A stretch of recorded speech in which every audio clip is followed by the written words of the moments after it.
శ్రీ గురుభ్యో నమః. శ్రీ మహాగణపతే నమః. జూన్ నెల మాస ఫలితాల కార్యక్రమానికి స్వాగతం. మకర రాశి వారికి జూన్ నెలలో సానుకూలమైనటువంటి ఫలితాలు గోచరిస్తూ ఉన్నాయి. మకర రాశి వారికి ముఖ్యంగా చంద్రబాబు నాయుడు నుంచి గోచర రీత్యా ఈ నెలలో గురు సంచారం సప్తమంలోకి మారటం అనేది యోగకారకమైనటువంటి ఫలితాలు జూన్ మొదటి నుంచి ఇవ్వబోతుంది. కేంద్ర స్థానంలోకి గురువు ఉచ్చ స్థానంలోకి రాబోతున్నాడు. ఇది ఆరోగ్యపరంగానూ అనుకూలమైనటువంటి ఫలితాలు, వివాహ ప్రయత్న సంబంధితమైన విషయాల్లో అనుకూలంగా ఉంటుంది.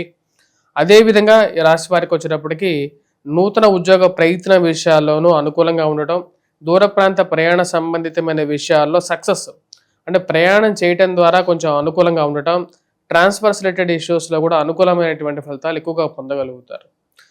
ముందు ఆరోగ్యపరంగా వయోవృద్ధులు ఎవరైతే దీర్ఘకాలికంగా బాధపడుతున్నారో వారికి దీర్ఘకాలికమైనటువంటి ఆరోగ్య సంబంధితమైన విషయాల్లో మళ్ళీ తిరిగి ఒక విషయంగా గాడిలో పడటం, ఆరోగ్యపరంగా గాడిలో పడటం అనేది జరుగుతుంది.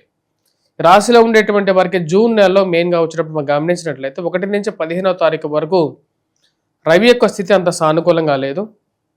రవి పంచమంలోను, అర్ధాష్టమ స్థితిలో కుజుడు సంచరిస్తున్నారు. ఈ రెండు గ్రహాల యొక్క మార్పు అనేది జరుగుతున్నది. 16వ తారీఖున గురువు షష్టమంలోకి మారిన సమయంలో ఇది యోగాన్ని ఎక్కువగా ఇస్తుంది. అంటే ఉన్నత స్థాయి వారితో పరిచయాలు అనేవి ఎక్కువగా ఏర్పడగలుగుతాయి.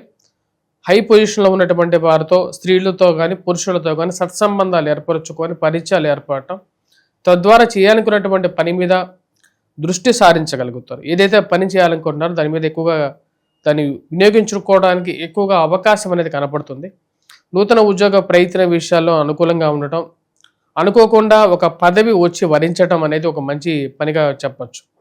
రాశి వారికి 16వ తారీఖు తర్వాత నుండి రవి సంచారం ఎప్పుడైతే మంచి షడ్బలాన్ని పొందుతుందో అప్పుడు ఎక్కువగా యోగాన్ని ఎక్కువగా ఇస్తుంది. గురు సంచారం స్టార్ట్ అయ్యేది జూన్ 2 నుండి. ఎక్కువగా అనుకూలమైనటువంటి ఫలితం వచ్చేది జూన్ 16వ తారీఖు నుండి. రవి యొక్క బలమైనటువంటి స్థితి రాశి వారికి ఈ యొక్క నెల యోగాన్ని ఎక్కువగా ఇవ్వగలుగుతుంది. మరి అదేవిధంగా 21వ తారీఖున అర్ధాష్టమ స్థితిలో ఉన్నటువంటి ఈ యొక్క కుజుడు కూడా వచ్చేటప్పటికి పంచమంలోకి మారడం కూడా ఒకంత సానుకూలమైనటువంటి ఫలితమే చెప్పవచ్చు. మెయిన్గా అర్ధాష్టమ స్థితిలో ఉండి ఆరోగ్యపరంగా కొంచెం ఇబ్బంది కలిగిస్తున్నటువంటి కుజుడు కూడా పంచమంలోకి మారడం ఆరోగ్యపరంగా కూడా వయోవృద్ధులకి అనుకూలంగా ఉంటూ ఉంటుంది. రాశిలో ఉండేటువంటి వారు నూతన గృహ కొనుగోలు, వాహన కొనుగోలు సంబంధితమైన వ్యవహార విషయాలు, మరియు అదేవిధంగా ఏవైతే దీర్ఘకాలికమైనటువంటి పనులు ముందుకు జరగకుండా ఆగుతున్నాయో వాటిని జరుపుకోవడానికి కూడా ఇది చాలా అత్యంతమైనటువంటి అద్భుతమైనటువంటి కాలం.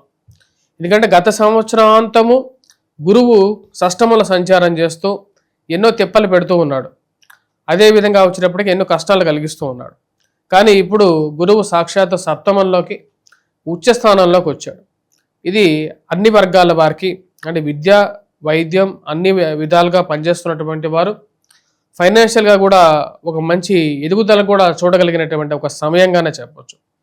గురువు యొక్క పూర్ణ దృష్టి అంటే 180 డిగ్రీల్లో చూస్తున్నటువంటి దృష్టి, పూర్ణ దృష్టి కరెక్ట్గా సమసప్తకాలు అయిపోయాయి.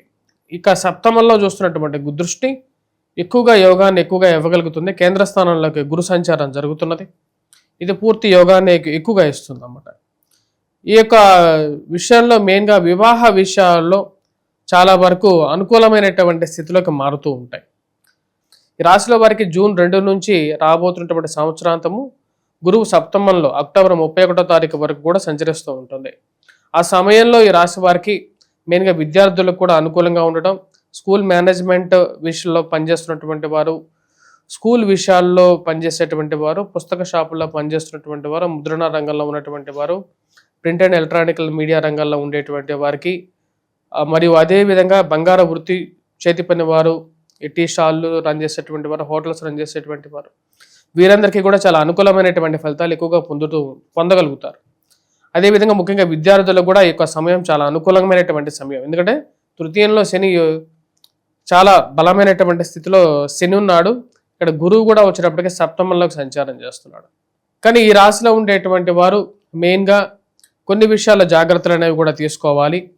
వాటిలో ముఖ్యంగా అధికమైనటువంటి ఖర్చును కొంచెం తగ్గించుకోవటం, ఇరుగు పొరుగు సఖ్యత విషయంలో కొన్ని జాగ్రత్తలతో తీసుకొని మాట్లాడడం అనేది చాలా ముఖ్యం.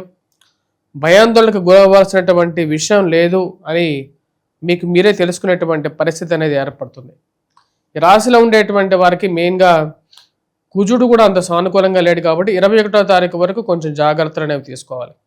ఎటువంటి విషయాల్లో జాగ్రత్తలు అంటే సెల్ఫ్ డ్రైవింగ్ విషయంలోనూ, అప్పులు చేయాల్సినటువంటి విషయాల్లోనూ కొంచెం జాగ్రత్తలు అనేవి తీసుకోండి.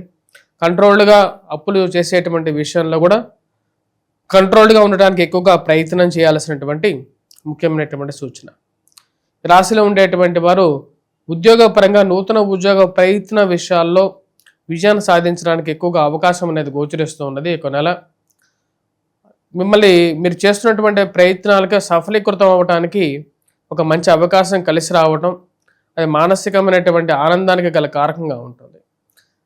ఈ రాశిలో ఉండేటువంటి వారికి గురువుతో పాటు రవి యొక్క బలం కూడా తోడవటం, గురు శుక్రుల యొక్క కలయిక, దాంతోపాటు బుధుడు కూడా కలవబోతున్నాడు ఈ నెలలోనే. గురు శుక్రుల యొక్క కలయిక జ్ఞానానికి మరియు అదేవిధంగా శుభతత్వానికి రెండు కలయిక, అంటే త్రిగ్రహ కూటమి కూడా జరుగుతున్నది. ఆ త్రిగ్రహ కూటమి కూడా వచ్చేటప్పటికి సప్తమంలో జరుగుతున్నది. 21వ తారీఖున శుక్రగ్రహ సంచారం, అదేవిధంగా వచ్చేటప్పటికి బుధగ్రహ సంచారం 25వ తారీఖున, మరియు శుక్రుడు జూన్ 9వ తారీఖున. ఇటువంటి గ్రహ సంచారాలు వచ్చేటప్పటికి సప్తమంలో జరుగుతున్నప్పుడు జూన్ 9 నుండే శుక్రుడు సప్తమంలోకి, అంతకుముందే జూన్ 2వ తారీఖున గురు సంచారం జరుగుతుంది. గురువు శుక్రుల యొక్క కలయిక జూన్ 9వ తారీఖు నుంచి స్టార్ట్ అవుతుంది, సప్తమంలో ఉంటున్నారు. ఈ సప్తమంలో రెండు గ్రహాల కలయిక 27వ తారీఖున బుధుడు కూడా కలవటంతో త్రిగ్రహ కూటమిగా 3 గ్రహాలు శుభగ్రహాలు తృతీయంలో ఏర్పడుతున్నాయి. ఇది పూర్తిగా యోగాన్ని ఇచ్చేటువంటి ఒక మంచి కూటమి. వీటి యొక్క దృష్టి వ్యాపార పరంగాను, అదేవిధంగా విద్యాపరంగాను, జ్ఞానపరంగాను, అన్ని విధాలుగాను అనుకూలమైనటువంటి యొక్క గ్రహ కూటమి అనేది ఏర్పడుతున్నది. ఇది పూర్తి యోగాన్ని ఇవ్వగలుగుతుంది. ఈ రాశిలో ఉండేటువంటి వారికి అనుకూలమైనటువంటి స్థానంలో ఉన్నటువంటి ఈ 3 గ్రహాల కూటమి ఈ రాశిలో ఉండేటువంటి వారికి ఈ నెల చాలా వరకు సాఫీగా జరగటానికి యోగాన్ని ఇస్తుంది. ఈ రాశిలో ఉండేటువంటి వారు ఎటువంటి పరిహారాలు చేసుకుంటే ఈ నెల ఇంకా సాఫీగా ఉంటుంది అనేది మనం చూద్దాం. ఇక 3 గ్రహాల కూటమిలో వచ్చేటప్పటికి ముఖ్యంగా స్త్రీలతో కొంచెం సత్సంబంధాలు అనేవి ఏర్పడగలుగుతాయి వీరికి. అదేవిధంగా స్త్రీలతో వీరికి జరగాల్సినటువంటి కొన్ని ముఖ్యమైనటువంటి పనులు ఏవైతే ఉన్నాయో వాటిని ఒక గాడిలో పెట్టడానికి కూడా అనుకూలంగా కూడా ఉంటుంది.